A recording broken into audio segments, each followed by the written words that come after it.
O segredo asustador doium de 3 dias, o que acontece quando sua alma encontra o dlouhé EU e o inferno. O ium de 3 dias ato que muda vidas. Elemexe com suas emos, com seu corpo principalmente, com seu espírito. Toda a Biblia, vemos homens e mulheres de Deus vivendo momentos de consagrado intensos que suas realidades espirituais foram completamente alteradas. Quando vos decide separar 3 dias para ir diante de Deus, algo extraordinario além acontece no mundo espiritual. Há uma mudança profunda que até os seus testemunhem. A guerra, a vitória, a revelao o que acontece no failo de sejam so ainda mais poderosos e sobrenaturais do que vos imagina. Hoje, com temor e fé, vou te mostrar o que acontece com seu espírito durante os 3 dias que vos estive voando. A palavra de Deus em Joel 2 diz, ainda assim, agora mesmo diz o Senhor, convertei-vos a mim de todo o vosso corao e isso comieums, com choro e com pranto.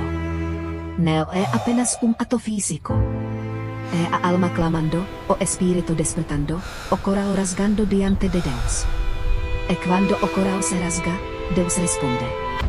Durante de 3 dias, a primeira mudança profunda acontece dentro de vos. O seu espírito come a se separar das distras que alimentavam a alma mais do que a presença de Deus. A fome do corpo come a perder fora, enquanto a fome espiritual come a crescer. O ium neo enfraquece seu espírito, ele o fortalece. O corpo sente, mas o espírito se levanta. Os hebreus entendían o ium como ato de profunda submiso espiritual. Era declarar ao céu e ao inferno, minha carne ne o governa. Meu espírito governa. E quando essa declaração é feita, o mundo espiritual responde. O primeiro dia, a batalha interna. O primeiro dia é uma batalha. O corpo chama, a mente tenta sabotar, o cansa o surge. Porque seu espírito está lutando contra tudo aquilo que o mantinha preso ao natural. Paulo fala que carne e espírito lutam entre si. No essa guerra fica evidente, mas é justamente nesse confronto que a fora espiritual come a crescer. O segundo dia, a atmosfera muda. No segundo dia, a atmosfera espiritual já está diferente. A sensibilidade aumenta, a percepo muda. Mitos relatam ter sonhos mais claros, discernimento mais afiado e até mesmo a sensação de leveza espiritual. Quanto mais a carne diminui, mas o espírito se torna sensível voz de Deus. Foi assim com Daniel no capítulo 10, que buscou ao Senhor com profundidade. Desde o primeiro dia Deus já havia ouvido sua oração. O abre caminhos, abre entendimento e abre o espírito para ouvir o que antes estava abafado. O terceiro dia, a entrega e a declaração de guerra. No terceiro dia, algo ainda mais profundo acontece. O espírito entra em quebrantamento. Não é tristeza, é entrega. E quando o orgulho sai, a resistência quebra e a alma finalmente se rende. É nesse ponto que Deus mais trabalha. Quando o coração se humilha, o céu se manifesta. Essa exaltação significa que o espírito é fortalecido, renovado e revestido. Além da mudança interna, há movimento no mundo espiritual externo. Ángeles começam a agir, cadeias começam a ser destruídas, atmosferas inteiras são transformadas. Jesus deixou claro que certos tipos de opresos são derrotados com oração e jejum. O jejum de 3 dias coloca o espírito em nível de autoridade e sensibilidade que rompe barreiras que antes pareciam inquebráveis. O mundo espiritual se torna ainda mais evidente. Quando o espírito come a ganhar fora, o inimigo come a perder território. Isso mexe diretamente com as estruturas espirituais que antes tentavam resistir sua vida. A batalha externa.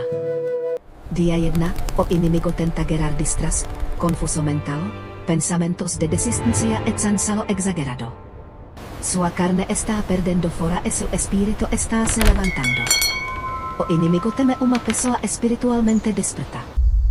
Dia 2, o espírito come a emitir sinal no mundo espiritual. Sua consagração ecoa. Deus vê, o céu responde e as trevas tentam resistir. Por isso, mito sentem que a sensibilidade a os ataques espirituais aumenta. Isso é sinal de avano. Quando o espírito se fortalece, os ataques ficam mais evidentes. Onde há aliança, há guerra. Isso significa autoridade. Dia 3, a batalha espiritual chega ao ponto máximo. Não é incomum pessoas tenham sonhos fortes, visões mais profundas ou momentos de discernimento instantâneo. O espírito fica to sensível que a voz de Deus parece mais clara. A carne deixa de ser ruído, e quando a carne se cala, Deus fala. É nesse ponto que mitos testemunham liberties interiores. Oium empurra a carne para fora do trono e devolve ao espírito o governo. A recompensa é a revelao. Deus vê oium secreto e recompensa abertamente. A maior recompensa é a transformação espiritual, o renovo, o despertar, a clareza que vem do Espírito Santo. Yeyuar abre portas espirituais, portas trancadas, caminhos confusos e decisões nubladas. Durante o jejum, anjos são enviados, não de forma simbólica, mas real. A ministração angelical aumenta. Mas assim como Deus se move, as trevas também reagem. O inimigo tenta trazer lembranças antigas, tristezas, culpa ou tentis repentinas. Isso significa avano. No fine do terceiro dia, o espírito entra em estado de autoridade espiritual que não pode ser explicado de forma natural. É uma convicção, uma fora, uma paz que não depende de emos. É o Espírito Santo fortalecendo voz para uma nova etapa. O jejum de 3 dias leva o espírito a uma dimensão de sensibilidade e percepo que não pode ser alcanada de outra forma. Esta é a parte em que Deus começa a revelar aquilo que estava oculto. A visão espiritual é afiada. Quando a carne é submetida, o espírito recebe mais luz, mais discernimento e mais sensibilidade. O jejum ne odsria revelao. Ele remove o que impedia que ela fosse vista. O problema está nos bloqueios da carne. Peor que a voz de Deus fica mais clara. No contexto bíblico, o jejum sempre esteve ligado a momentos decisivos, onde Deus precisava falar com clareza. Sempre antes de uma grande revelao, há período de jejum. Quando algo é jejua por 3 dias, a voz de Deus parece mais clara do que nunca. Não porque Deus falou mais, mas porque agora há silêncio suficiente para ouvi-lo. A agitação da alma diminui, o barulho da ansiedade some. O Espírito Santo ilumina áreas da vida que antes estavam nas sombras. O jejum não apenas fortalece o espírito, mas também expõe o inimigo. O discernimento se torna mais afiado. Durante o jejum, o espírito se torna mais sensível às escrituras. A leitura bíblica passa a ser revelado. O Espírito Santo está ativo, gerando entendimento. A promessa é, interromperá a tua luz como a alva e a tua tsura apressadamente brotará. Isso significa clareza, direu. O jejum não muda o pleno de Deus. Ele muda o jejudor para que ele esteja pronto para o pleno. Deus mostra para onde a pessoa deve ir, o que deve deixar, o que deve hablar. O jejum limpa o caminho. Quando o jejum é consolidado, o espírito recebe revestimento espiritual. Ao fim do jejum. Quando o jejum de 3 dias chega ao fim, dos momentos mais poderosos da vida espiritual acontece. Tudo aquilo que foi preparado durante o processo se manifesta com fora e clareza. O espírito entra em estado que mitos conhecem como clareza espiritual. E discernimento, direu e sensibilidade espiritual amplificada. A promessa de ser guiado continuamente se manifesta com mais intensidade. A pessoa começa a sentir uma paz que não depende das circunstâncias. Uma das primeiras mudanças é o renovo interno. O jejum corta cadeias espirituais e remove cargas que a alma carregava por anos. Traumas, medos, pecados secretos, tudo isso perde fora diante de espírito renovado. Depois que Jesus venceu a tentação, os anjos viram e o servirão.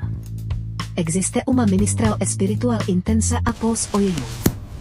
Anjos se aproximam para fortalecer, para renovar, para vigiar. a autoridade espiritual aumenta. O inimigo percebe isso. Aquilo que antes intimidava agora é confrontado com autoridade. O Jungera mudana de comportamento, mudana no ambiente, mudana na vida espiritual. O Espírito Santo encontra espaço maior para agir.